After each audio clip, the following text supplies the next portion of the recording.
آج سے تقریباً 3000 سال قبل مصر پر ایک ظالم و جابر بادشاہ فرعون کی حکومت تھی، جو نہ صرف ایک جابر اور سرکش بادشاہ تھا بلکہ اس نے خدائی کا دعویٰ بھی کر رکھا تھا اور خدائے حقیقی کو للکارنے کی جرت کی تھی۔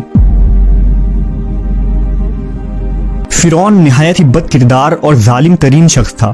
فرعون نے اپنی رعایا کو حکم دیا تھا کہ وہ اس کے آگے سجدہ کرے، اور جو کوئی بھی اسے سجدہ کرنے سے انکار کرتا وہ اس پر ظلم کے پہاڑ ڈھا دیتا، یہاں تک کہ اسے قتل کروا دیتا۔ اس زمانے میں اللہ نے اپنے سچے پیغمبر حضرت موسیٰ علیہ السلام کو مبعوث کیا، جنہوں نے بنی اسرائیل کو اللہ کی طرف دعوت دی اور انہیں جھوٹے خدا کی عبادت سے باز آنے کی ہدایت کی۔ لہٰذا خود فرعون کے محل میں موجود ایک خاتون نے موسیٰ علیہ السلام کے دین کو قبول کر لیا اور اس لاشریک اللہ پر ایمان لے آئی۔ اس خاتون کا نام مشاطہ تھا، جو فرعون کے محل میں خادمہ تھی۔ فرعون نے اسے اپنی بیٹی کی خدمت اور کام کاج کرنے پر مامور کیا تھا۔ ایک دن کا واقعہ ہے کہ وہ خادمہ فرعون کی بیٹی کے بالوں میں کنگھی کر رہی تھی۔ کنگھی کرتے ہوئے اس کے ہاتھوں سے اتفاقاً کنگھی گر پڑی۔ وہ اٹھانے لگی تو اس کی زبان سے بے ساختہ بسم اللہ نکل گیا۔ اس پر شہزادی نے کہا کہ تو نے آج عجیب کلمہ بولا، رب تو میرے باپ فرعون ہی ہے، تو پھر تم نے یہ کس کا نام لیا ہے؟ اس نے جواب دیا، فرعون رب نہیں بلکہ رب وہ اللہ ہے جو مجھے اور تجھے اور خود فرعون کو روزی دیتا ہے۔ شہزادی نے کہا، اچھا تو کیا تو میرے باپ کے سوا کسی اور کو اپنا رب مانتی ہے؟ اس نے جواب دیا، ہاں، میرا، تیرا اور تیرے باپ سب کا رب اللہ ہی ہے۔ شہزادی نے اس بات کی اطلاع اپنے باپ کو دے دی۔ وہ نہایت ہی غضبناک ہوا اور اس نے اس باندی کو اپنے دربار میں بلایا۔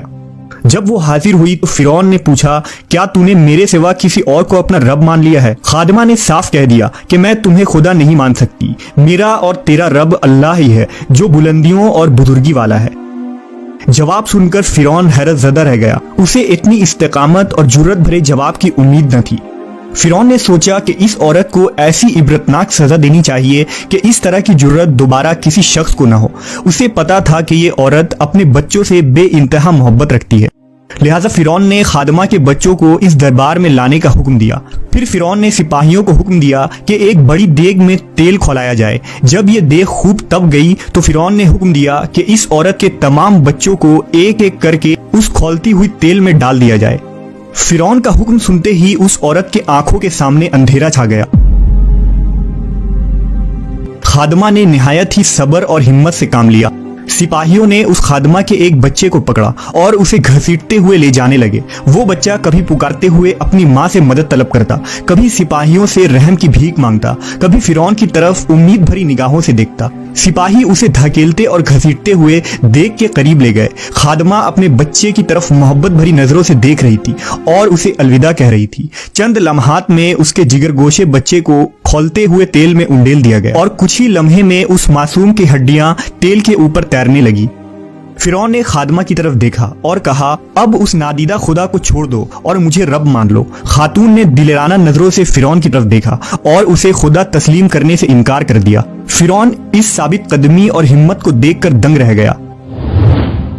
تھوڑی دیر میں اس کے دوسرے بچوں کو بھی تیل میں ڈال کر ہلاک کر دیا گیا۔ اب سپاہی اس خاتون کے سب سے چھوٹے بچے کی طرف بڑھے جو شیرخوار اور معصوم تھا۔